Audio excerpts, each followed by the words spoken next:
Everybody, welcome back to another edition of Love and Hate, where I go everything I love and I hate about something. And we're coming to you from Prague, where I am once again backpacking Europe. I think this is probably like the 7th or 8th time I've actually done this, but these videos are going to be a little bit different. So I'm going to give you everything that I love in this video about backpacking in your 30s. So the first really cool thing about backpacking in your 30s is meeting people. Now that really has absolutely nothing to do with age. I mean, you can meet people at 18, you can meet people at 45 or 50. It doesn't really matter that much. But I find that since I hit my 30s, and I started backpacking in my late 20s, by the way, since I hit my 30s, I feel like I'm more open to different mindsets and different ideas of people. So I find myself in situations where I'm meeting people who are professionals, people who are restaurant owners, people who are tour guides, people who are backpackers. So I feel like in my 30s, my mind or my perception of people and ideas and culture and history has expanded quite a bit. So I've opened myself up to meeting so many different kinds of people. So number one would absolutely have to be meeting new people. So number two would have to be the enthusiasm of backpackers. Now, I like to say I'm a backpacker, but I'm not really a backpacker. I don't stay in hostels all the time. I don't do a whole bunch of super cheap stuff. I don't party all night most of the time. I'm more of a flash packer, as they call it. I think I'll do a video on flash packing later. But it's something interesting about interacting with young backpackers in particular, 18, 19, 20-year-olds, especially ones who've just started to travel. You have a different perspective on the world because you're significantly older than they are, and you see how positive they are about everything, about how excited they are just to be out in the world, to be traveling, especially for Americans. And a lot of you guys who watch this know that Americans just really don't travel too much culturally. But when you run into a young American who's really experiencing the world for the first time, it's really interesting. I see it different. I see European youth and American youth differently because European youth have always been exposed to different languages and cuisines and multiculturalism. Even though we have all those things in the United States, a lot of these students have only experienced it through their own environments, their own neighborhoods, or even their own states. Not going to Germany and then going to Spain and then going to Italy, where things are drastically different. So seeing that enthusiasm, that energy and that passion for life again is really, really cool to see in backpackers. The third reason is probably the number one reason is I got money. In your 30s, you got money to do shit. And that's the funny thing about backpackers. I was thinking about this the other day, how much stuff in these amazing cities that backpackers miss because they simply can't afford to do everything. And it's a little bit sad, but it's beneficial to us because the crowds are significantly smaller because they're not covered in backpackers. But the fact that I have money to, for example, if I want to go out and have a 50-euro meal, that's absolutely no problem for me. But for most backpackers, that is an issue. So the biggest thing, probably this should be at the top of the list, is I've got the money to truly experience places. The problem with a lot of major places like London and Paris and Tokyo is it kind of takes some money to really see it. Now, you can definitely see it all on a budget, but a little bit more money than the average backpacker's budget definitely goes a long way. So the next thing is ultimate freedom. I'm different because I do this for a living and I travel continuously.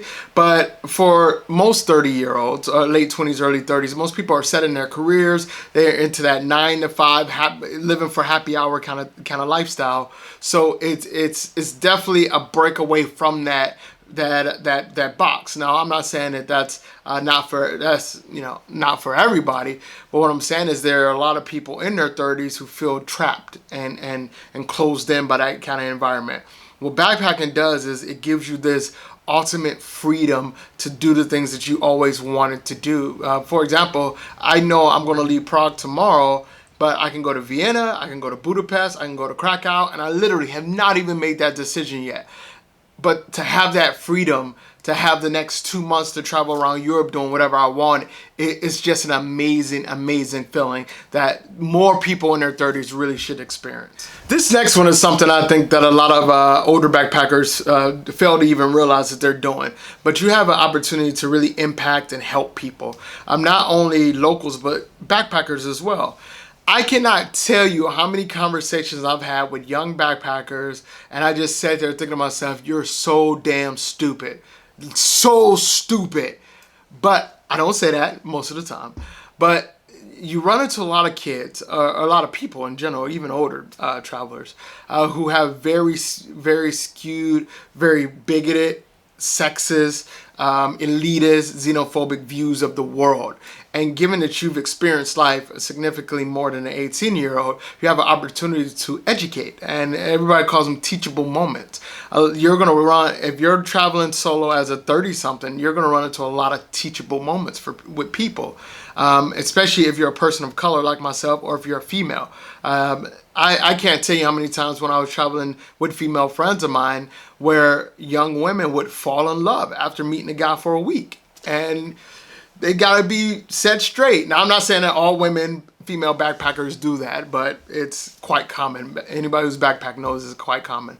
But yeah, you definitely have an opportunity to impact a lot of people. And you also have an ability and a power to convey a story about the issues that locals face.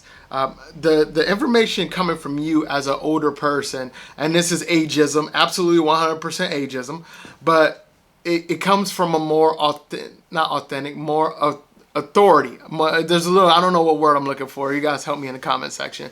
But your word carries a little more weight and more authority given your seniority a little bit. So if you tell people that, you know, there's child slavery going on in Thailand, or if you tell people that there's people being kidnapped, or if you tell people that the taxi driver, oh my God, the taxi drivers in Prague rip people off.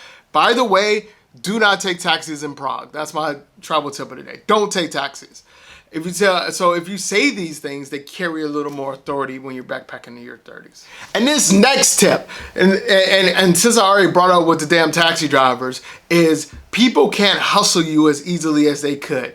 I cannot tell you how many times I've watched people get just clearly hustled on the streets everywhere. And this isn't a Central Eastern Europe thing. It's not a South America, Central America thing. This is in Paris. This is in Copenhagen. This is in Tokyo. This is in South Korea. This is in Johannesburg, South Africa. I cannot tell you how many times I've seen people just be hustled. Now, maybe it's because I grew up in the inner city. I'm just naturally street smart, but it's a lot more difficult to hustle somebody who has a little bit life experience than it is some 18-year-old fresh out of high school. So I think the last thing, probably my favorite thing about backpacking in my 30s, is that you can test out who you are. And what I mean by that is that you don't really know who you are. And all my viewers are 23, 24 years old. Don't be offended by this, but you have no idea who you are right now. You have absolutely no clue who you are. I guarantee you by the time you're 30, you're going to be a different person than you were at 23. I think that your late 20s, early 30s is when you're finally figuring out who you are. But so, I mean, think about this. For me, I joined the military at 18. So for that 10 years until I was about 28, I was programmed. My story was written for me by them. Everything I am, everything I believed in was created for me.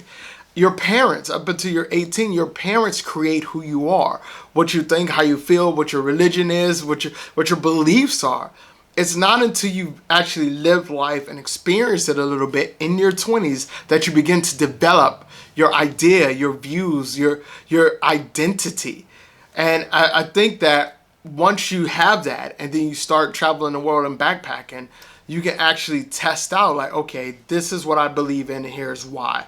And you have an opportunity to change it. Like if you figure out, or you're told or it's pointed out to you that you're sexist, then you have an opportunity still to change that. Now, a 60-year-old who's sexist might be a little more difficult to change, but a 30-year-old that's sexist or xenophobic or ignorant has opportunity to change. So that brings us all home, is that probably the best thing about backpacking in your 30s is you have an opportunity to really test out who you want to be when you grow up. And that is my list of everything that I love. Well, not everything. The top things that I love about backpacking in my 30s. If you are a 30-something who has backpacked or is backpacking, let me know what your top things are about backpacking in your 30s. And if you have not, comment below and tell me, why are you not out here? So I'll see you guys in the next video. And remember, make the world better than you found it.